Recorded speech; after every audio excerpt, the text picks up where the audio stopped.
Alright, maayong adlaw sa tanan. Ako ning itanaw to ni kira I hope madunggan ko sa tanan din ha. Mayong adlaw diri sa laing dapit sa kalibutan, mayong gabi Pilipinas ug mayong hapon sa atong mga friends sa Saudi Arabia.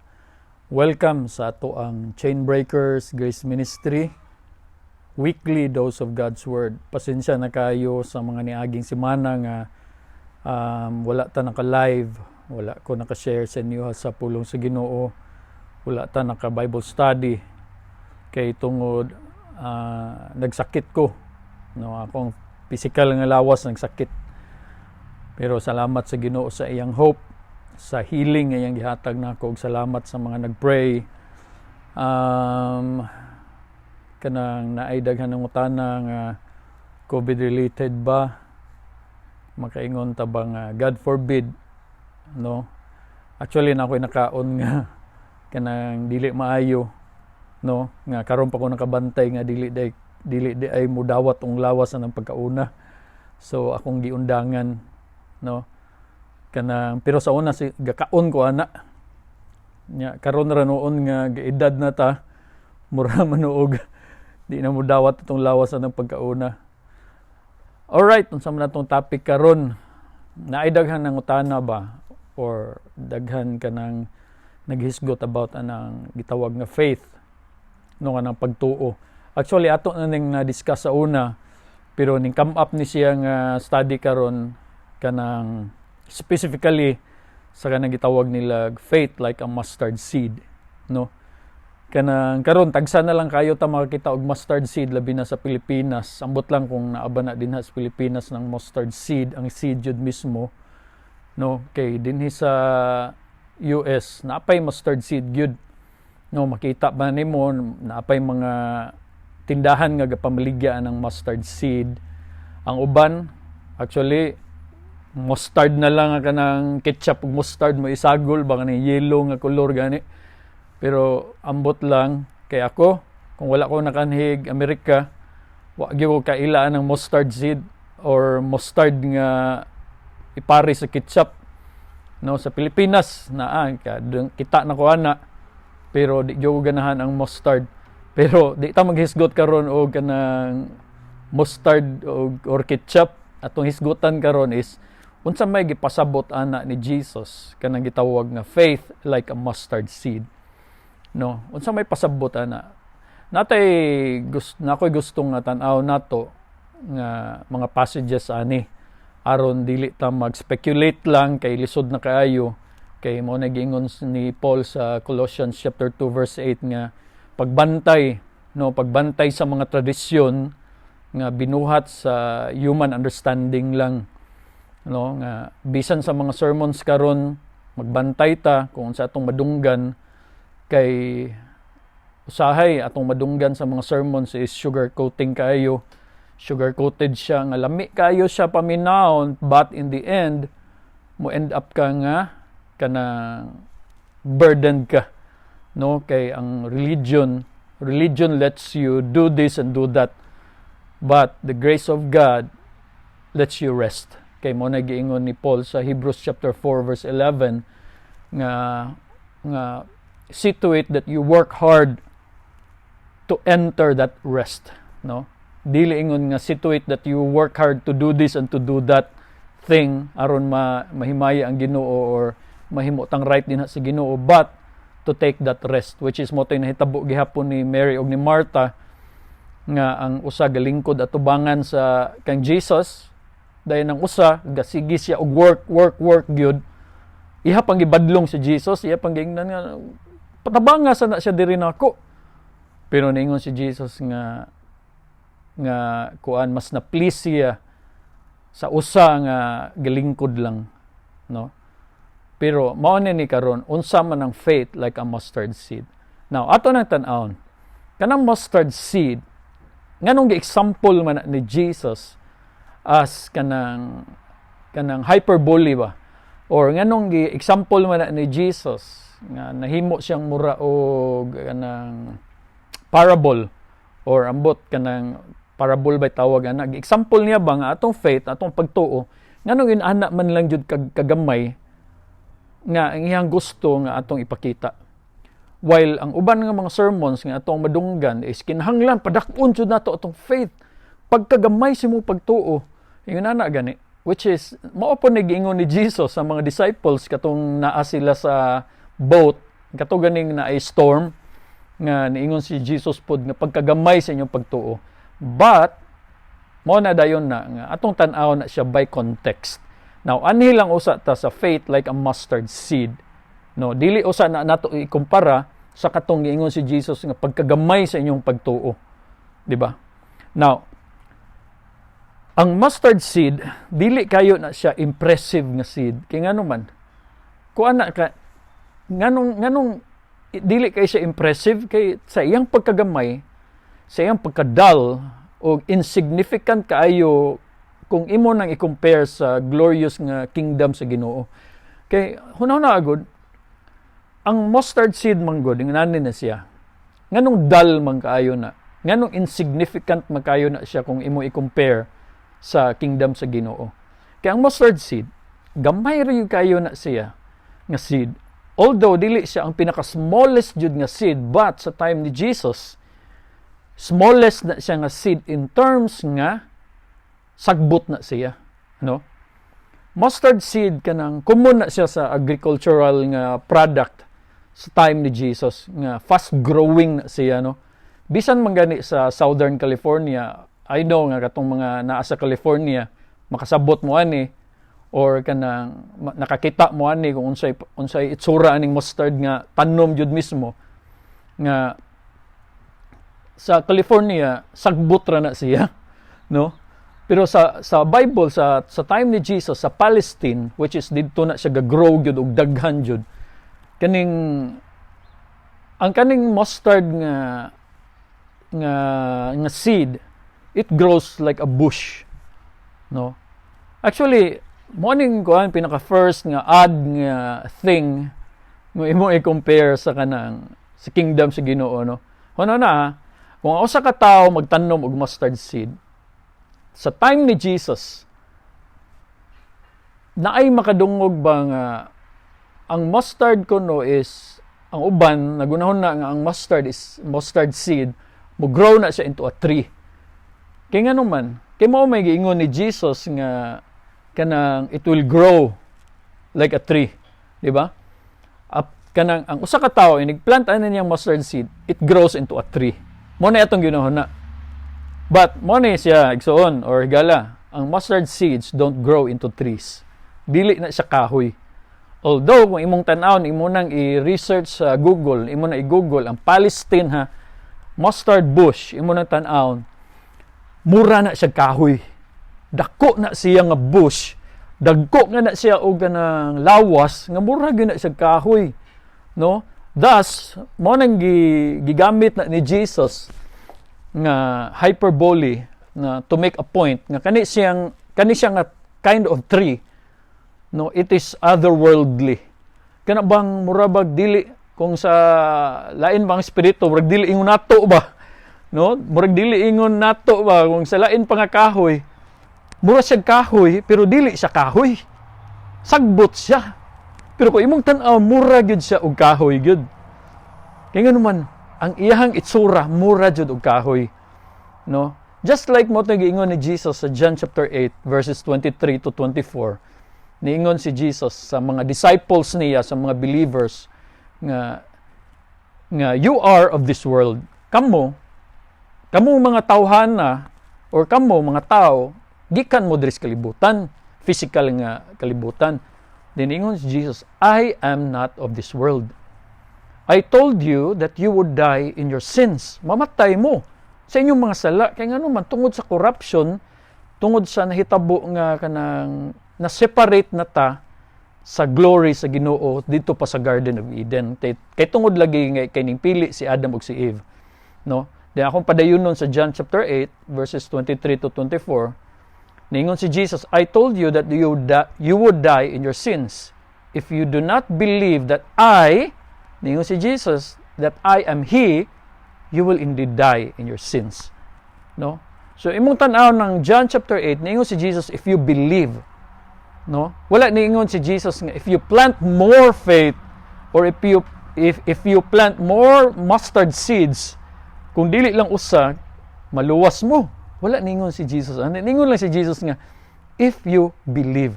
Huno na agod, ang usa ka tawo kung wala pa siya nakaila og mustard, kung imo hana siyang dadon sa Palestine, imo na ipakita sa kanang kahoy, no? Ibuta sa tanom sa sagbot, imong pangutan-on usa ka tawo nga mutuo ka nga kana siya sagbot na. Di na siya mutuo. kaya nganong di man siya mutuo. Na mo example lang ko. Pag mo example ko ibutang nato og kanang mubo lang nga kahoy sa Pilipinas usually kanang mga chiko or ibutang nato unsa may mga mugbo nga mga kahoy usahay kanang mga mangga nga wa kaayo ka musaka gyud. Actually ang mustard seed mura na siyang mangga kadaka, no?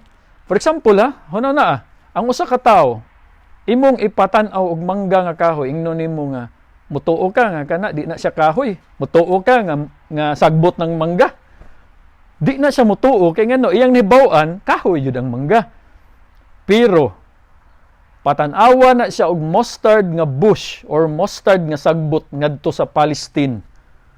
Ang usa ka tawo nga pakaila og mustard ipaadto na sa Palestine, itudlo sa iya ingnon nimo nga mutuo ka nga kana siya sagbot na siya. Moingon ang di na sagbot oy. Di ko mutuo nga sagbot na, kaklaro ana nga kahoy na.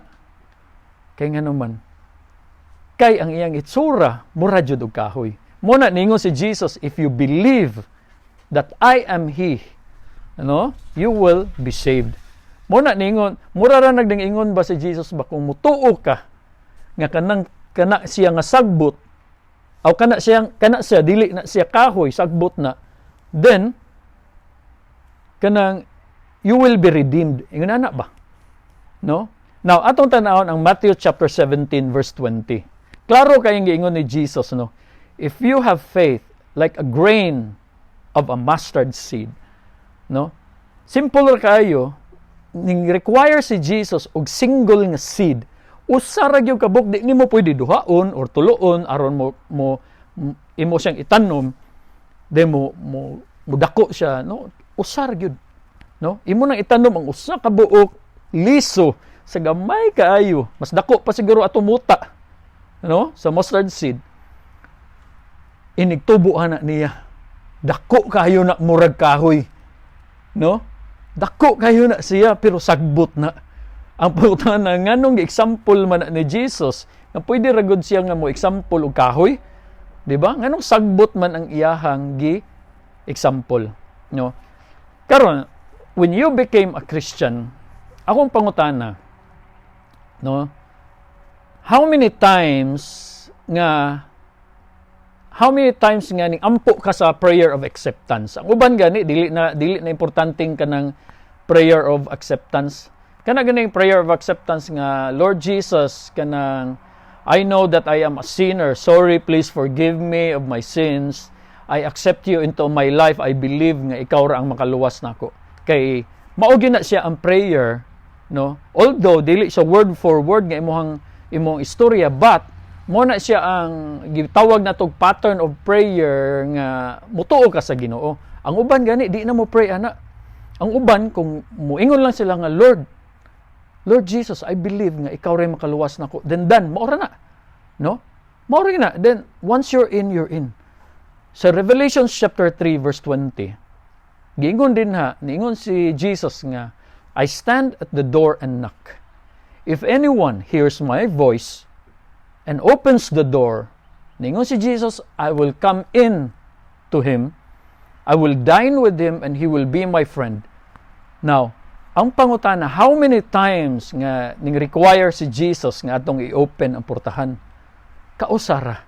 Di ba? Once si Jesus na ana sa imong sulod, di na siya mugawas. Kaya mo nagiingon sa book of Romans, ningon si Jesus nga, no one and nothing will ever separate you from me. Di ba? Ug mao na giingon pod sa book of John nga no one can snatch you out of my hand, ningon si Jesus. Now, sa time sa mga disciples, when Jesus told the disciples about the mustard seeds, Matthew chapter 17, verse 20, makita na nimo by context nga kanang panahon na ha, buhi pa si Jesus ana ha. Wala pa nag-shed og blood si Jesus. So, unsa may implication ana, no? Ang implication ana, klaro kaayo nga ang mga disciples were still learning and following, gasigi pa sila og learn, gasigi pa sila sunod sa mga ginapambuhat ni Jesus. But at the same time, gabuhat sad sila sa ilang mga Jewish nga law. Mo na si Jesus, wa gyud niya gibuhian ang mga disipulo. No? Wa gyud niya usa gibuhian until ready na sila. Well, in fact, mao ni siya sa book of 1 Corinthians masiguro na or 2 Corinthians nga si Peter, kana nga time ha sa book of Corinthians nga patay na si Jesus, no? Bisan si Peter gibadlong ni Paul. No, nasuko si Paul kang Peter. No, niingon si Paul nga Peter, nag-uban-uban na ka ni Jesus. Kabalo na ka sa gipang storya, sa gipang tudlo ni Jesus about sa grace. No? Nganong imo pa mang i-lead ang mga tao balik sa balaod ni Moses. Nasuko si Paul. Kaya nga naman, si Peter mismo, disciple na siya ni Jesus. Iya hapang ginapang balik ang mga bag-ong nga mga believers nga niingon nga kung akong i-rephrase ba ang istorya ni Paul ba. Murag niingon si Peter ba nga okay mga new converts or katong mga new believers dali mo si Jesus dili enough na ay law ni Moses. Murag ingon ana ang gibuhat ni Peter. Motong nasuko si Paul kay niingon si Paul that Jesus is enough, no? Si Jesus ang kinatibuk-an sa tanan, no? Well, in fact, niingon si Jesus that I have not come to abolish the law. Katong buhi pa si Jesus. Pero niingon si Jesus, I have come to fulfill it. Kaya nga naman, di man nato ma-fulfill ang law ni Moses. Mo na, pagkamatay ni Jesus dito sa cross, niingon si Jesus, it is finished. Moto nga nabuak na ang veil, ang kortina, nabuak, na open ang separation sa tao o sa Ginoo. Mo na, ang tao can confidently go to the Father through Jesus. Anytime if you just believe. Inuna lang sa una.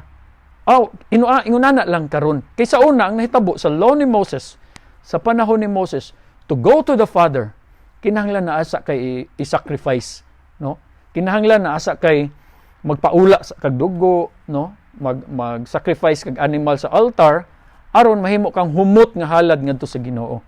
Pero lain na sa new covenant kang Jesus. Kaya nga naman, you have become the righteousness of God when you believed. Ingon ana ra ka simple.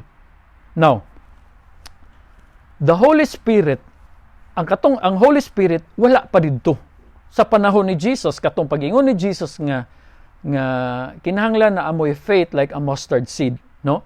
Katong nga time wala pang Holy Spirit ato. Wala pa gipadala ni Jesus ang Holy Spirit to guide them into all truths, no? Wala pa gipadala ni Jesus ang iyang gipromise nga Holy Spirit. Kay buhi pa man siya. Naa pa man siya nga mo-guide sa mga disciples.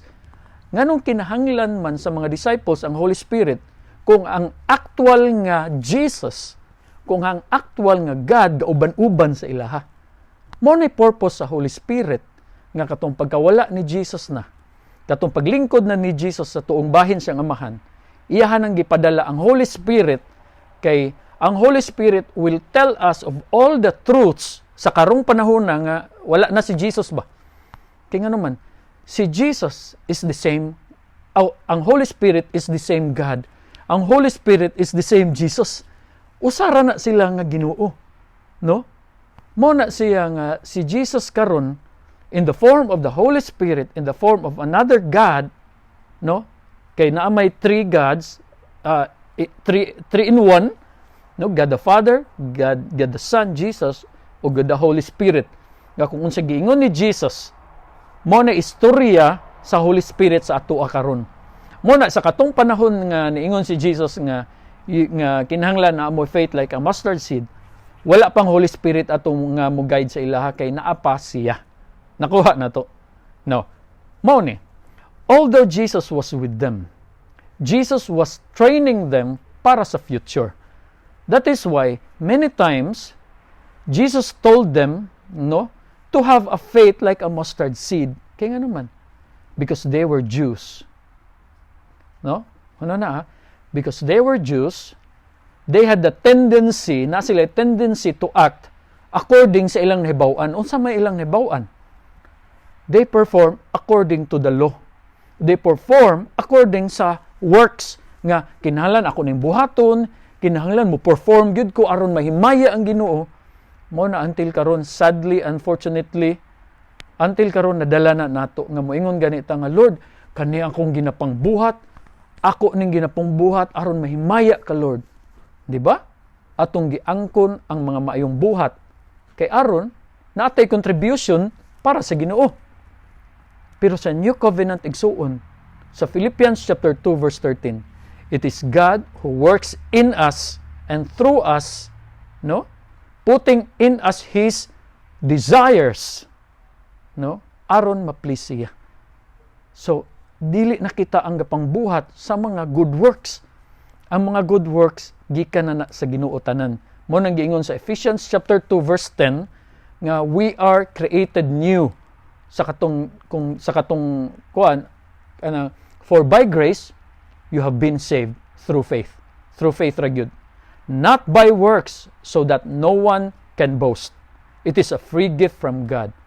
You are created new in Jesus Christ, no, to do good works which God has prepared for us to do. Nakuha na to. Ang good works, package deal na para sa mga tao nga ning believe. Murag ako ba? Murag gaingon ang Ginoo ba nga, Pat, kay ning tuo man kanako na ako'y usa ka package dinhi nga good works for eternity na ni, aron di na ka magunahon na unsay mga good works nga imong buhaton. Ako ning isulod sa imuha, automatic na ni nga mugawas dinha sa imong kinabuhi. Mao na siya ang pasabot sa Ephesians chapter 2 verses 8 to 10. No?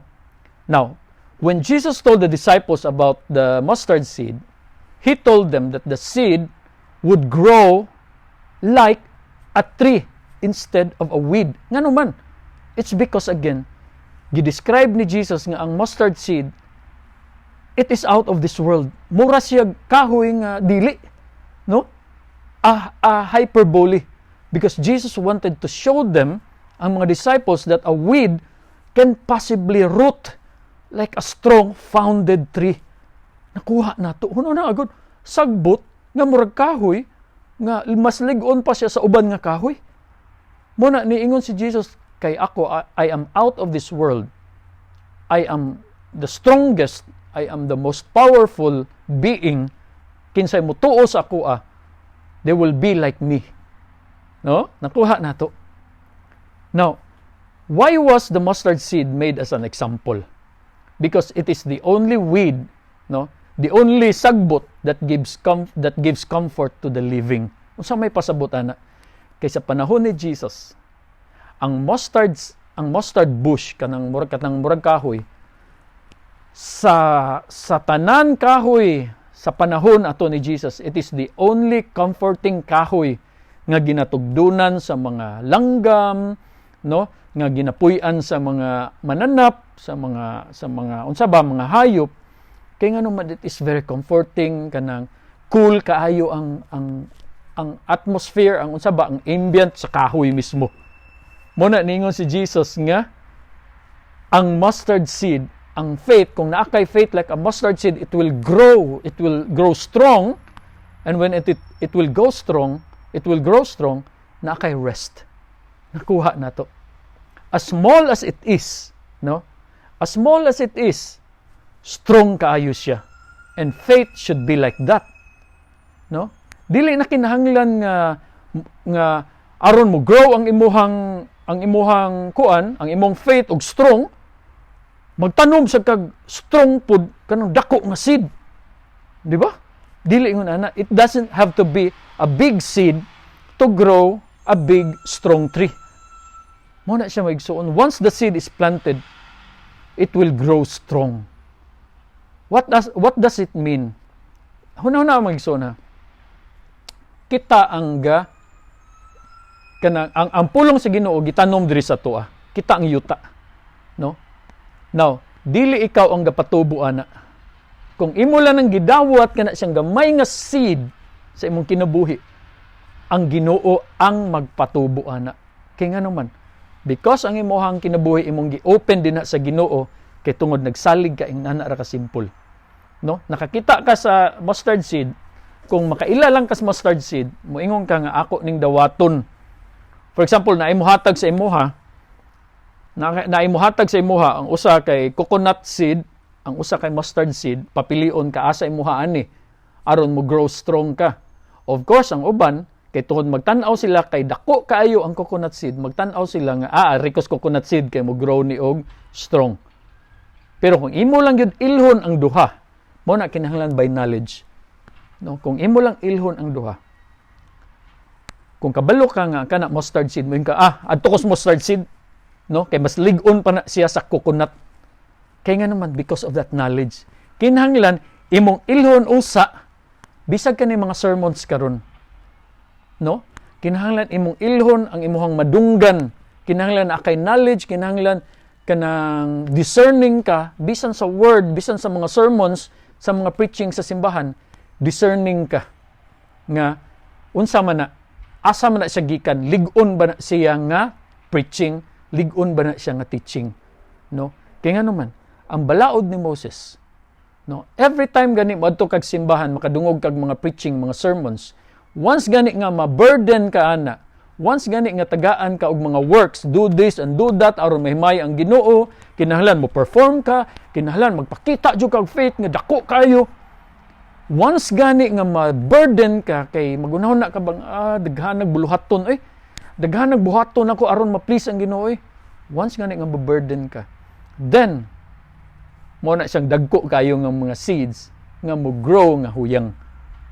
No? Kaya ang gusto sa Ginoo, mo na ang gusto sa Ginoo, Hebrews chapter 4 verse 11, na work hard to enter that rest. Work hard, no? To enter that rest. Pangitaa ang kahoy or pangitaa ang tanom nga makarest ka. Mo to'y nahitabo sa mga langgam, sa mga hayop sa unang panahon. Nga ilang ginatanaw, unsay lig-on nga kahoy or tanom nga inigtugdo nila dili na siya muhuyang. Ang ilang gakakita pirmi ang mustard nga bush, which is ang mustard nga bush, it is a very cooling atmosphere kung adto ka sa ilawom sa kahoy mismo. Nakuha na to. Mo na ang ginapili sa mga hayop ang mustard. Huno na ang mustard nga bush, dako kaayo na siya, daghan kaayo nga mga langgam ana, daghan kaayo nga mga hayop, di gyud na siya matumba. Lig-on kaayo na siya. Kaya nga naman, huno na nagrest sila sa pinakalig-on nga kapahulayan. Mao na ipasabot mga igsoon. Resta kita nga mga believers, mo resta ngadto sa lig-on nga kapahulayan si Jesus mismo. No? We cannot add something to the finished works of Christ. Human na tanan. Ang ato lang buhaton is remind atong kagulingon, i-renew atong unahuna na once you are in Christ, you are in Christ. O iyahan ang gibuhat ang tanan. Huno na mga igsoon ha, kung moingon ang uban nga mga preaching bitaw, in conclusion na ni siya, mahuman na ta. Kung moingon ang uban nga mga preaching, nga kinahanglan padako na to atong faith, aron i-bless ta sa Ginoo, muni muna. Huno na ang mga igsoon, how long and how far can you keep that faith? No? Pwede ka na i-faith karon nga semana, no? For 2 months, for 3 months, for the whole year, but for the rest of your life, naabag yung kay faith pirmi. Di ba yun nimo ma-question ang Ginoo sa panahon nga magsakit ka? Di ba nimo ma-question ang Ginoo nga, Lord, asa naman ka? Lord, asa man mo nimo na nganong naamang ko'y sakit? Ang uban gani, moingon gani nga, Lord, nganong imo man kong gitagaan aning sakita? Nganong imong man gipadala ang COVID, Lord? Which is di na siya gikan sa Ginoo.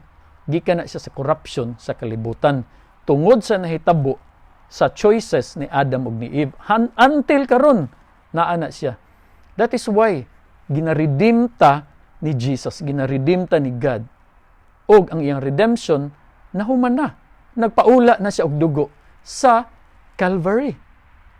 So mao na ang gusto lang ni Jesus is karon kung mutuo ka nako nga ako ray makaluwas nimo. Once you're in, you're in. Wa nay makaseparate nimo sa Ginoo. Bisan ay imong faith mga igsoon mo nang giingon sa 2 Timothy chapter 2 verse 13. Even if you are faithless, He remains faithful. Ug sa Hebrews chapter 12 verse 2, niingon din na God or Jesus is the author and the finisher of our faith. Nganong kinahanglan man i-finish ni Jesus ang atong faith? Kaya nga naman, di man ta ka-finish mismo sa atong kagalingon nga faith ngadto niya. Mahuyang man ta. Di ba? Dili ba na good news mga igsoon nga naay mo sagop sa imuhang faith? Huna ha? Ginaingnan ka sa imong pastor, sa inyong pari, sa inyong leader, sa mga sermons, sa mga preaching, nga mao nang gakahitabo na sa inyo ha kanang mga sakit kay wala mo'y faith dinha sa Ginoo. Mga igsoon, burdensome kayo na. Dili na siya good news. Moingon dayon na sila nga kani mao ni ang good news. Have more faith. Mao ni ang good news, mao ni ang gospel. You have to have more faith. Di na siya gospel mga igsoon. Ang gospel mga igsoon is just believe, no? That Jesus can save you. Mao ra na mga igsoon, because He is the finisher, He is the author and the finisher of our faith. Bisag wala tay faith na karon, daghan kay panahon mga igsoon nga mahuyang ta. Siya ang muhuman sa atong faith. Jude chapter 1 verse 24. God is able. God is capable to keep you from falling, and He will present you into His glorious presence without a single sin. Dili ba na good news? No? Huno na ang mga igsoon, ang uban mo ingon nga kinahanglan naa kay dako kayo nga faith aron di ka makasala. It's not about that. It is about the finished works of Christ. Dili kita ang gapaninguha sa atong salvation. Dili kita ang gapaninguha sa mga good works aron mahimaya ang Ginoo. No. It is the works of the Holy Spirit. It is the work of the Holy Spirit, dili atoa. Galatians chapter 5 verses 22 to 23. No? The fruit of the Holy Spirit or the work of the Holy Spirit produces in us love, joy, peace, patience, kindness, faithfulness, self-control, tanan-tanan. Against such thing, ningon din ha, there is no law. Dili ba na siya good news mga igsoon? Di ba? Mo na siya mga igsoon.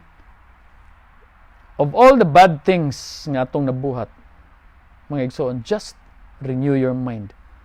The mustard seed faith is just one step.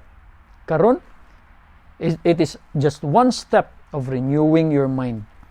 You don't have to have a big faith aron big ang blessing. No. Ang usa ka tawo nga naanak kang Jesus is blessed with all spiritual blessings mo na giingon sa Ephesians chapter 1 verse 3 or Ephesians chapter 1 verse 6. Ephesians 1:13. Nara diha Ephesians chapter 1. Giingon din na nga tanan believers are they are blessed with all spiritual blessings. Mo na mga igsoon, masayop man ta karon. No? The only thing atong buhaton, atong hinumduman ang kanang mustard seed faith kanang gamay kaayo, no? Nga inigtubo ana, it will grow into a big tree-like plant, no? Nga adto ka mo pahulay. Imo i-renew ang imong hunahuna nga Lord, naa naman da ko sa imuha. We are united in one spirit. We are united, you and me, Lord Jesus. Now, mopahulay ko dinha sa imuhang kahoy, sa imuhang cosmic tree. Mo na gitawag nga cosmic tree kay ngano man kay mo na gi-describe sa book of Daniel nga it is like a cosmic tree ang mustard seed nga everyone will lay their heads there to rest. Kay mauna siya ang mustard seed, it will grow like a tree nga makapahulay ka dinha.